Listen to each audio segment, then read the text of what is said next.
الحمد لله رب العالمين والعاقبة للمتقين والصلاة والسلام. اور کرناٹک کے جلسے تو مجھے اس لیے بھی زیادہ پسند ہیں کہ یہاں کے جلسے جلدی ختم ہو جاتے ہیں. یعنی یہاں پہ زیادہ سے زیادہ 11 ساڑھے 11 12 بجے تک جلسے ختم ہو جاتے ہیں. لیکن بہرحال تھوڑی دیر کے لیے مائک میرے سامنے لگا دیا گیا ہے تو ادھر ادھر کی باتوں میں وقت ضائع کرنے اور محض آپ کو اپنی زیارت کروا کے میں چلا جاؤں تو اس سے کیا حاصل ہے؟ اس سے آپ کو کیا فائدہ ہوگا؟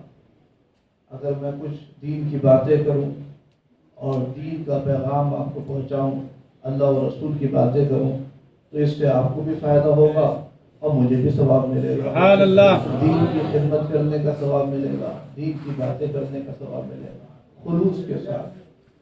ورنہ آج جو ہمارے ہاں اہل سنت و جماعت میں جو ماحول ہو گیا ہے کہ جس کو نہ علم سے سروکار، نہ عمل سے سروکار، نہ تحریر سے سروکار، نہ تقریر سے سروکار، نہ خطاب سے سروکار، نہ کتاب سے سروکار، نہ فتویٰ نویسی سے سروکار. جس کو کسی چیز سے سروکار نہیں وہ سب سے بڑا سرکار ہے. یعنی آپ غور کریں کہ جو اہل سنت کا ماحول ہو گیا ہے، نہ اس کو علم سے کوئی تعلق ہے، نہ کتب بینی سے، مطالعے سے، اور نہ خطاب سے، نہ کتاب سے، نہ تحریر سے، نہ تقریر سے، کسی چیز سے کوئی تعلق نہیں. صرف اپنی زیارتیں کروا کر کے دین و آخرت کی بشارت دلوانا. یہ ہمارے بزرگوں کی زیارتیں کیا کم بڑی زیارتیں تھیں؟ حدیث پاک میں آئے روح ذکر اللہ کہ جب ان کو دیکھو، ان کی زیارت کرو تو اللہ یاد آ جائے. لیکن اس کے باوجود بھی علم کے پہاڑ ہوتے تھے، علم کے پہاڑ ہوتے تھے. تو حاضرین، تو میں اپنا وقت صرف آپ کو زیارت کروا کے بشارتیں علماء کرام سنائیں میری زیارت پر، تو میں تو اس کو پسند نہیں کرتا. اس لیے دین کی باتیں میں آپ کی گفتگو کر دیتا ہوں. ابھی حضرت مولانا اسلم صاحب اللہ نے بہت اچھی گفتگو فرمائی.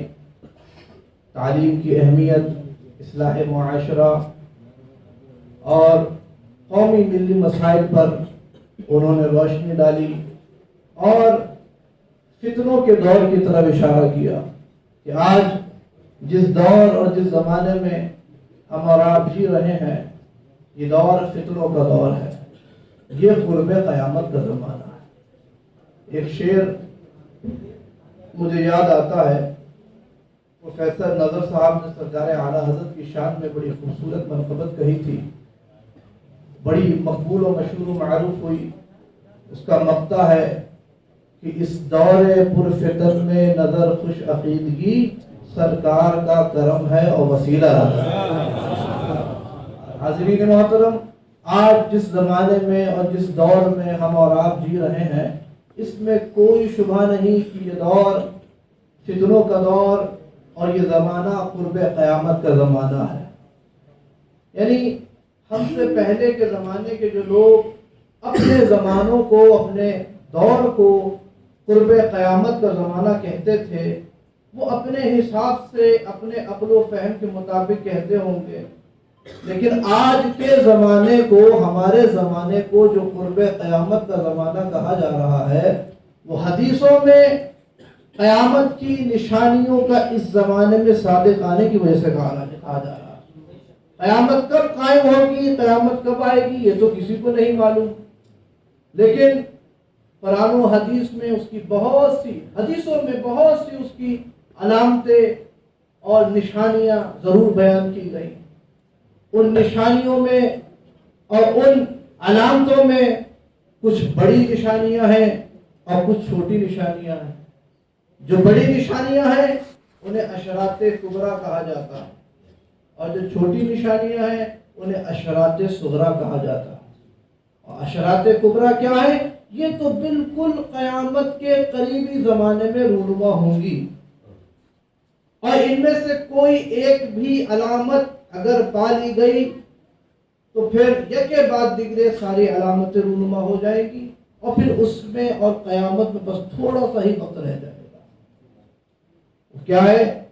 اشراط کبریٰ میں نزول ظہور امام مہدی، خروج دجال، نزول عیسیٰ علیہ السلام، طلوع الشمس من المغرب، یاجوج ماجوج کا خروج، دابۃ الارض کا خروج، تو یہ جو ساری علامتیں ہیں، یہ 7 علامتیں، ان کو اشراط کبریٰ کہا جاتا ہے۔ یہ بالکل قیامت کے قریبی زمانے میں رونما ہوں گی، اور اس کو یوں کہیے کہ گویا یہ قیامت کے ہی زمانے میں رونما ہوں گی۔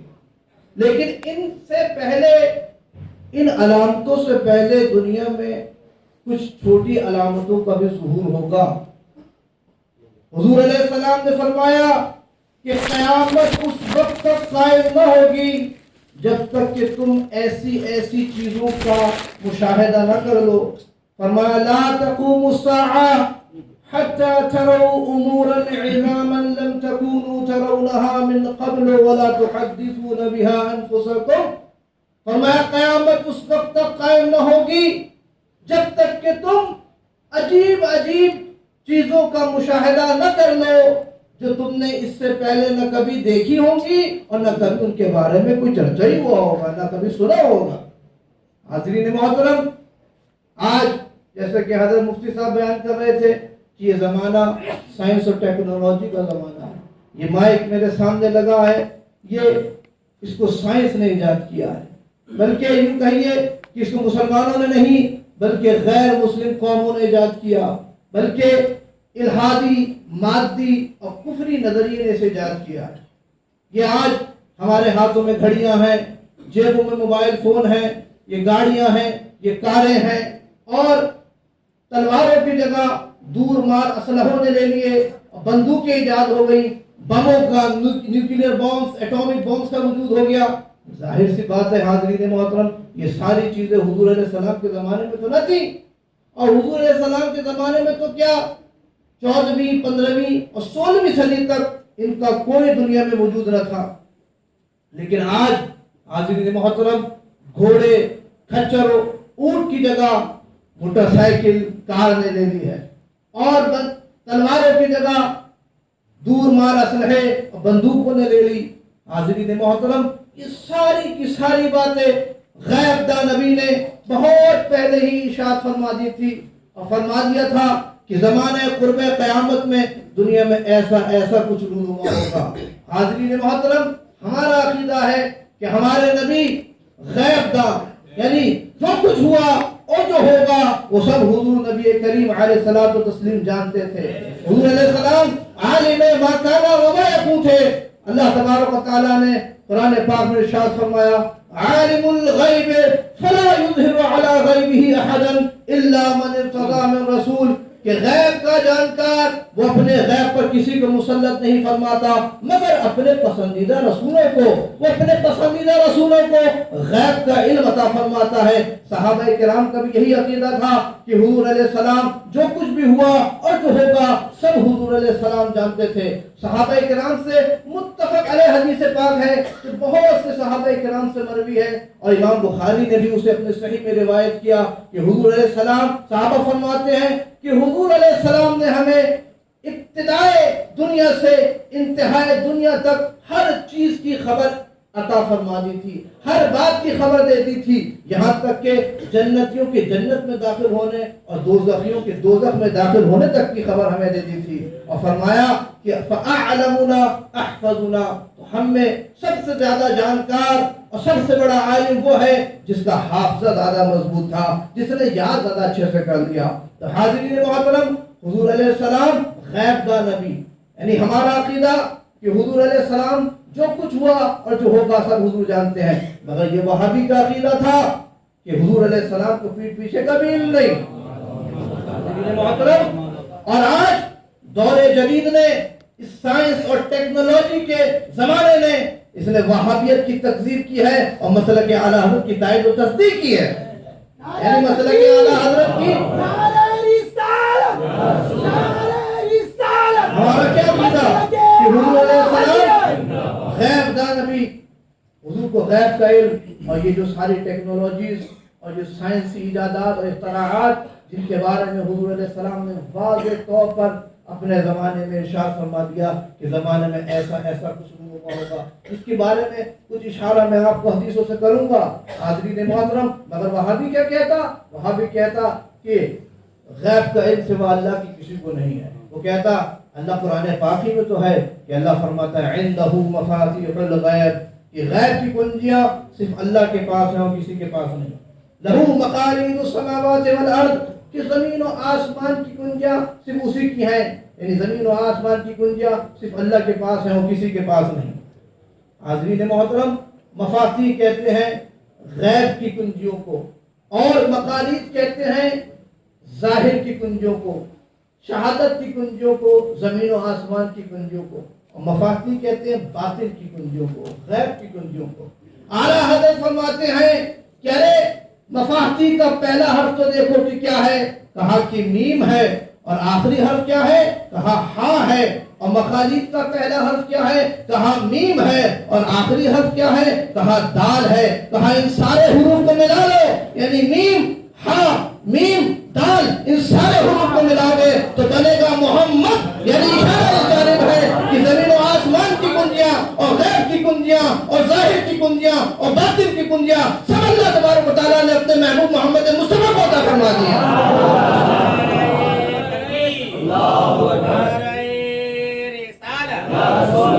جشن آمد رسول، جشن آمد رسول، آمد حضور سرکار ارسلان میاں۔ کنجی تمہیں دی اپنے خزانوں کی خدا نے، محبوب کیا مالک و مختار بنایا، اور مالک کونین ہیں وہ پاس کچھ رکھتے نہیں، دو جہاں کی نعمتیں ہیں ان کے خالی ہاتھ میں۔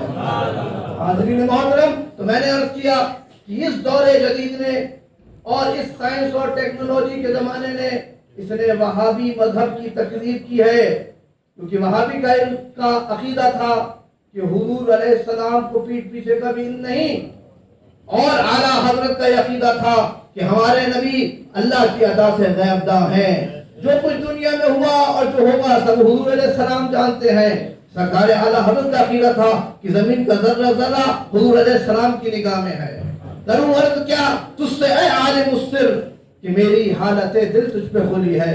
حاضرین محترم، تو جب یہ ٹرین کا وجود ہوا تو اعلیٰ حضرت کے مسلک کی اور عقیدہ علم غیب کی تصدیق ہوئی اور وہابیت کی تکذیب ہوئی، کیونکہ نبی کریم علیہ الصلوۃ والتسلیم نے بہت پہلے ہی ارشاد فرما دیا تھا کہ لا تقوم الساعہ حتی تزوى الارض زیا، کہ قیامت اس وقت تک قائم نہ ہوگی جب تک زمانوں کی اور دوریوں کی مسافت کو لپیٹ دیا جائے گا۔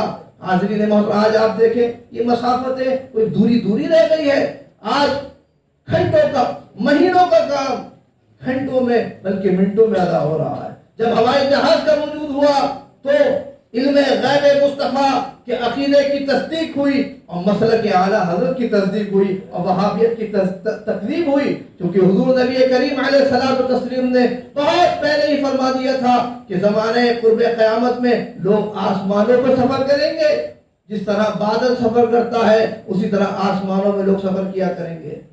جب دجال کا ذکر آیا حدیث میں تو حضور علیہ السلام نے فرمایا کہ وہ تھوڑی سی مدت میں پوری دنیا کا دورہ کر دے گا۔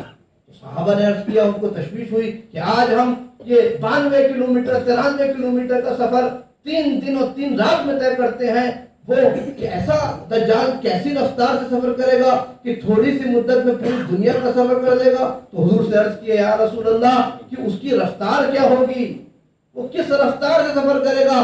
فرمایا کہ وہ آسمانوں میں سفر کرے گا جس طرح بادل آسمان میں چلتا ہے۔ حاضرین محترم، علماء کرام نے فرمایا یہ ہوائی جہاز کے وجود کی طرف اشارہ ہو رہا ہے۔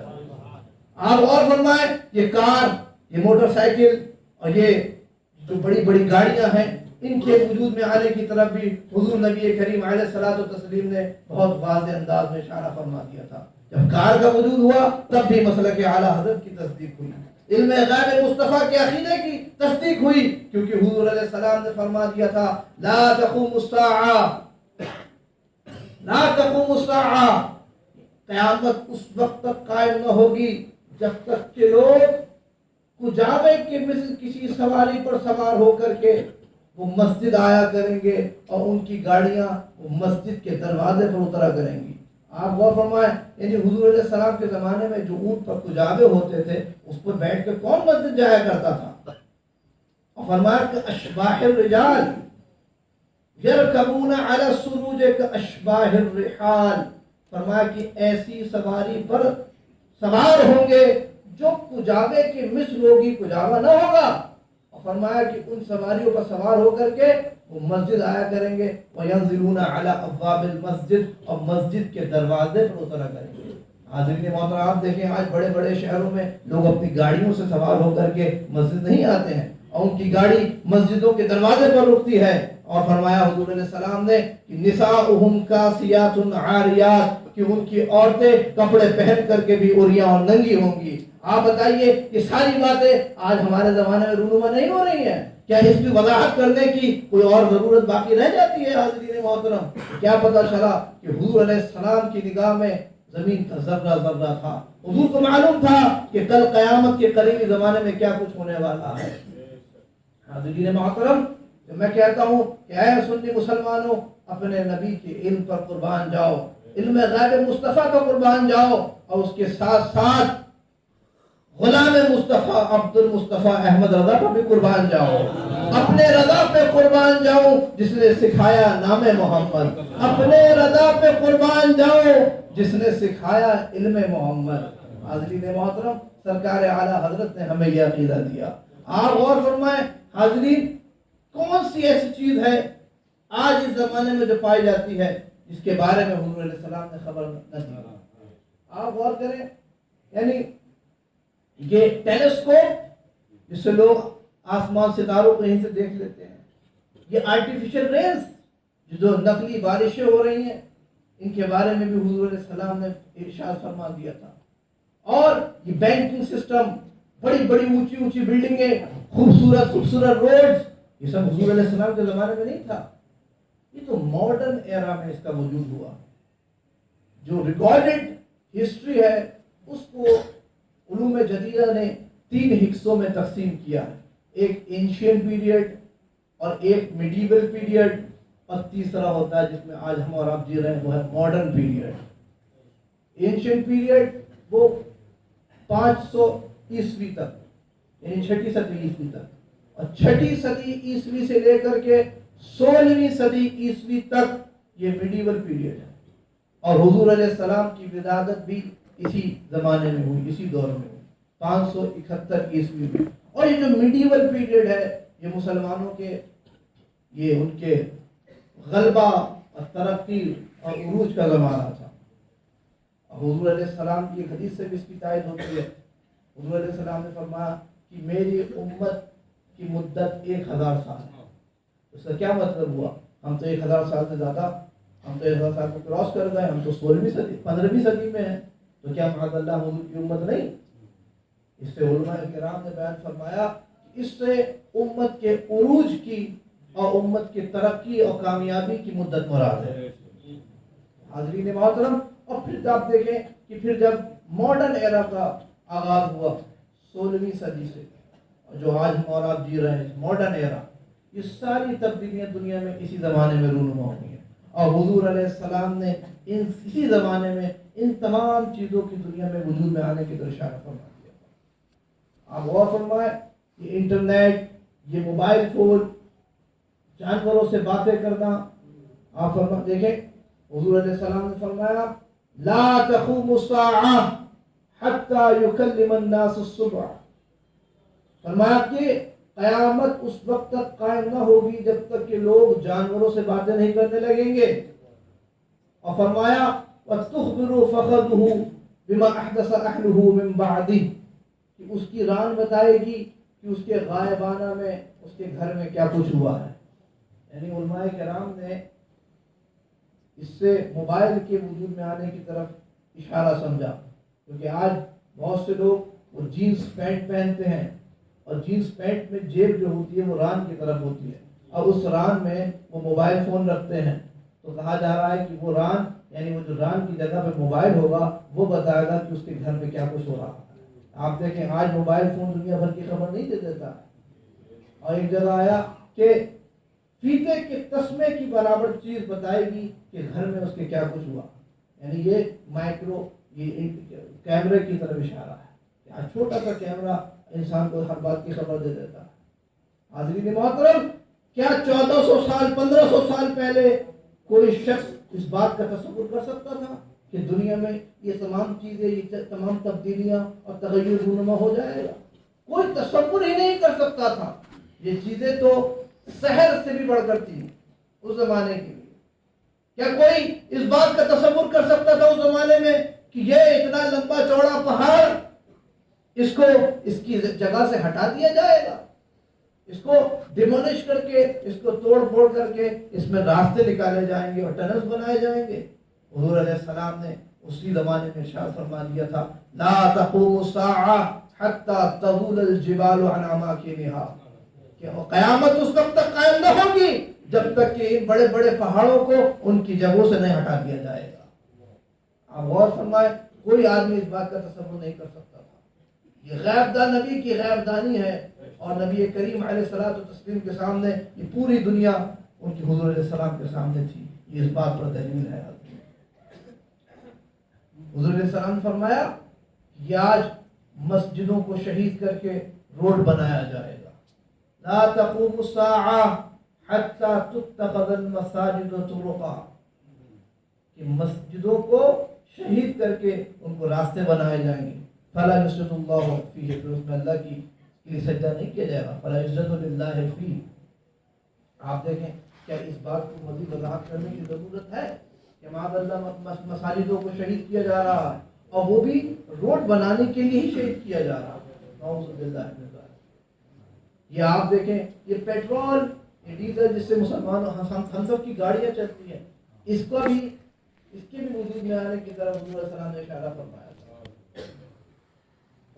کہ معادن، مختلف قسم کے معادن دریافت ہوں گے، اور ان میں سے ایک معدن وہ حجاز کے قریب ڈسکور ہوگا.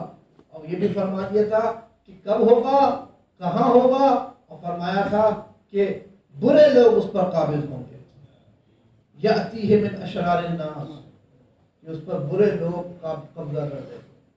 اے سنی مسلمانوں، اپنے عقیدے پر ناز کرو جو عقیدہ تمہیں سرکار اعلیٰ حضرت نے سرکار اعلیٰ حضرت نے علم غیب مصطفیٰ کا عقیدہ فرمایا. تو میں نے ایک جملہ کہا کہ اس دور جدید میں اور سائنس اور ٹیکنالوجی کے زمانے نے، اس نے ترقی نے، اس نے اعلیٰ حضرت کے مسلک کی تصدیق کی ہے، اور وہابیت بد مذہبی بدعقیدگی کی تکذیب کی ہے. حاضرین محترم، اللہ تبارک و تعالیٰ اسی عقیدے پر ہمیں قائم و دائم رکھے، اسی پر زندگی اور اسی پر موت عطا فرمائے. آمین برحمتک یا ارحم الراحمین. وما علینا الا البلاغ. السلام علیکم ورحمۃ اللہ وبرکاتہ.